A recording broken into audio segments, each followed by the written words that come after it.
మన ఇంట్లో రాక్షస గణాలు ఉండాలా, దేవుడు ఉండాలా? ఉంటాడా దేవుడు? ఆ నైటీ వేసుకుని పనంతా చేసేసుకుని మొత్తం నాకు చెమట్ల అసలు విజయనగరం అండి ఎండతో మండిపోతుంది అనుకోండి, ఏమి ఇంట్లో నీళ్లు లేవా?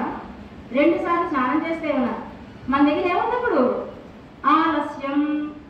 ఆలస్యం అంటే తెలుగు ఆలస్యం కాదండి, సంస్కృత ఆలస్యం, సోమరితనం.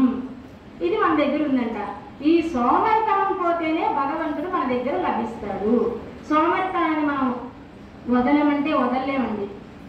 ఏం చేయాలి? నేను చెప్పుకున్నాను కదా సాధన సప్తకంలో, అభ్యాసం చేస్తేనే లభిస్తుంది. 4ంటికి వాకింగ్కి వెళ్ళాలి, ఒళ్ళు తగ్గాలన్నారు అనుకోండి, వెంటనే లేచి బ్యారక్స్ దగ్గరికి వెళ్ళిపోతాం. మరి ఎన్ని కిలోమీటర్లు నడిచే బ్యారక్స్కి? నేను నా ఆరోగ్యం అంటే నేను నడుస్తానండి, కానీ దేవుడు పూజ అంటే మాత్రం కొంచెం ఎందుకండి ఆయన అలా బాగున్నాడు కదండి, అలా ఉంచొచ్చు కదా ఆయన్ని అంటే కాదు. భగవంతుడికి మనం తెల్లవారుజామున లేచి బ్రహ్మీ ముహూర్తంలో ఏం చేయాలో అది చెయ్యాలి. చెయ్యకపోతే సోమరితనం మన దగ్గర ఉంటే అది కూడా కుంభకర్ణులాగా పడుకోబెట్టేస్తుంది. యుద్ధకాండ చెప్పేదంతా అదే. నీలో ఆసురీ గుణమే అక్కడ ఉన్న రాక్షసుడు. మనలో ఉన్న పనితనాన్ని తగ్గించేది సోమరితనం, మనలో ఉన్న యాక్టివ్నెస్ తగ్గిస్తుంది. కాబట్టి ఆలస్యం త్యక్తవ్యం. మొదట అది విడిచిపెట్టండి చాలు, గోల్డెని పనులు అయిపోతాయండి 4 గంటలకు లేచిన వాళ్ళకి. రెండోది ఏంటి? లౌల్యం, చాపల్యం. ఇది ఎప్పుడు ఒక దాని మీద ఉండదే అంటే కోతి కన్నా ఇంకా ఇదిగా ఉంటుంది, చకలత్వం కలిగి ఉంటుంది, ఎప్పుడు తిన్నగా ఉండదండి. అందుకనే దేవుడు పూజా మందిరంలో కూర్చున్న 5 నిమిషాలు, అంతకన్నా ఎక్కువ కూర్చుంటామా? అనుష్ఠానం చేసుకుని చక్కగా తిరువడికలు ఇక్కడ పెట్టుకుని భగవన్నామం చేసుకుందాం అంటే బ్యాంక్ ఇవాళ తీసుంటుందో, శనివారం కదా మూసుంటుందో, ఇది 3వ శనివారమా 1వ శనివారమా, ఒక 5 నిమిషాలు ఆగలేవా? మనిషికి బుద్ధి ఎక్కిపోతుంది అంటే మన సంపాదన మీదకి ఇక్కడికి అక్కడికి పోతుంది. అలాంటిది కూడా ఒక ఆసురీ గుణమే. త్యక్తవ్యం, లేకుండా చేసేసి. తర్వాత లోభః, కావాలనుకోవడం మంచిదండి, ఎంత సంపాదనైనా. దురాశ మాత్రం పనికిరాదండి. దురాశ దుఃఖానికి చేడు. మనకున్నది చాలు అనుకోగలిగితే అదొకటి. దురాశ లేకుండా ఉండాలి. పరాపవాదాశ్చ, ఇదేనండి మనకు వచ్చింది. ఎంతమంది వద్దన్న పరులని గురించి మాట్లాడుకుంటూ వాళ్ళ మీద పర నింద వేయడంలో మనకున్నంత ఆత్మస్థుతి, పరనింద 2 పనికిరావండి. నేను ఎంత గొప్పవాడిని తెలుసా? రావణాసుడు ఏం చేశాడు? మొత్తం ఎక్కడ మొదలు పెట్టండి, ఏ సభలోకి వెళ్ళినా లాస్ట్కి ఒక్కొక్కడు రావడం.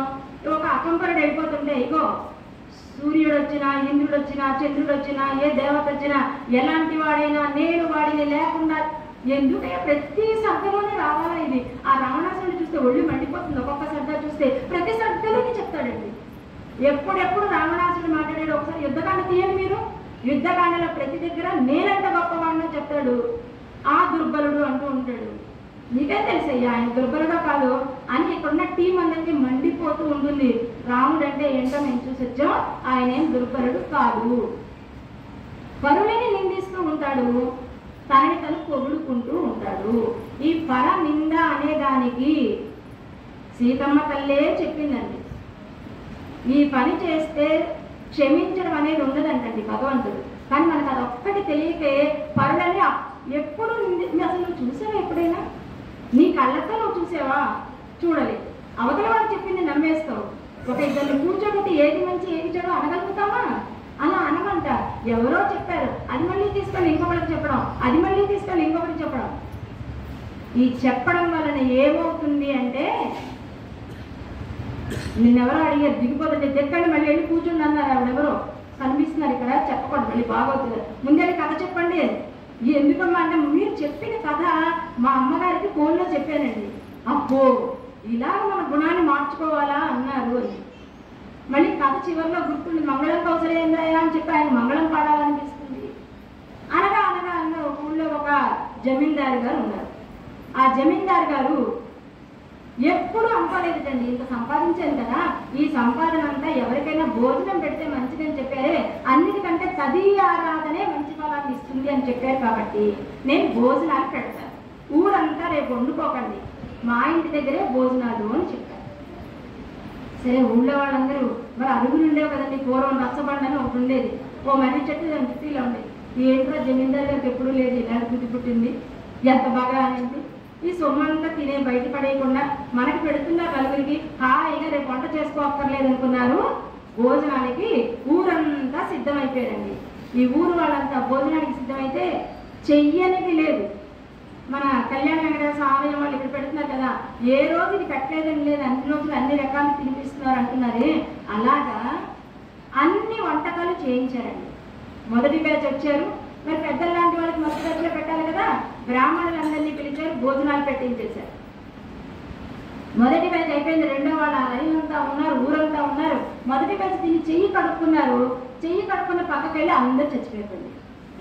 చెయ్యు, ఓహో ఇదా మీ ఉద్దేశం, ఈ ఊళ్ళో మనుషులందరినీ చంపేసి పొలాలన్నీ లాగేసుకుందామనా నువ్వు పెట్టింది, ఇలాంటి పని చేయడానికే వీడు పెట్టాడని అప్పుడే అమ్మలక్కలందరూ చెవులు కొరుక్కోవడం మొదలుపెట్టారు. ఏమైంది అక్కడ అసలు విషయం అంటే, భోజనాలు పెట్టినప్పుడు అన్నీ బాగానే చేశారు, కానీ పక్కూరు నుంచి ఒక ఆవిడ పెరుగు తెస్తుంది. పడవలతో పెరుగు తెస్తుంటే పైనుంచి ఒక గద్ద ఒక నాగుపాముని తీసుకుని వెళుతూ ఉంటే ఆ ఆకు అరిటాకు వేసింది పైన. ఈ అరిటాకు గాలికి ఇటు అటు వెళుతుంటే ఆ నాగుపాము ఏం చేసిందంట, పడిపోతున్నాను కదా అని ఒకసారి ఇలా అంది. ఆ విషం వెళ్ళి పాల పెరుగు కుండలో పడింది. ఆ పెరుగు కుండలో పడింది. పాప ఆ బుర్రను పెట్టుకున్న ఆవిడకేం తెలుస్తుంది, ఆవిడకి తెలియదు. ఆ గద్దకేం తెలుస్తుంది, నేను ఇలా ఇలా అనుకుంటే అది పడిందని, దానికి తెలియదు. కొన్ని తిన్న వాళ్ళకి తెలుసా, వండిన వాళ్ళకి తెలుసా, పెట్టిన వాళ్ళకి తెలుసా, ఎవరికి తెలియదు. అయితే పైన చిత్రగుప్తులు గారు రాస్తూ అన్నారట, ఈ పాపం అంతా ఎవరి అకౌంట్లో వెయ్యాలి, ఇప్పుడు ఇది పట్టుకుంది ఎవరిని ఇక్కడి నుంచి తీసుకెళ్ళిపోవాలి అని. పెట్టిన వాళ్ళకి తప్పులేదు కాబట్టి జమీందారు గారికి వెయ్యకు అన్నారట యమధర్మరాజు గారు. తిన్నవాళ్ళకి తప్పులేదు, వాళ్ళకి వెయ్యకు, పోనీ పట్టుకెళ్ళిన కడవ పెరుగు ఆవిడికి వెయ్యకు, మరి ఎవరికి వేయకపోతే ఈ పాపాన్ని ఎవరికి వేయమంటారు? ఈ మూల ఆ మూల కూర్చుని పరులను నిందించడమే పనిగా పెట్టుకుని ఎవరైతే మాటలు అనుకుంటున్నారో తెలిసి తెలియక గాలి పోగేసుకునే వాళ్ళందరికీ ఈ పాపాన్ని రాసి పెట్టేసి,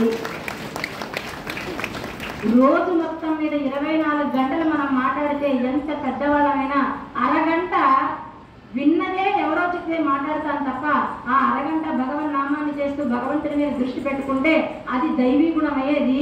ఈ ఆసురీ గుణాన్ని పోగొట్టుకుంటూ ఉండేవాళ్ళం. కానీ మనం చేసేది ఒకళ్ళ మీద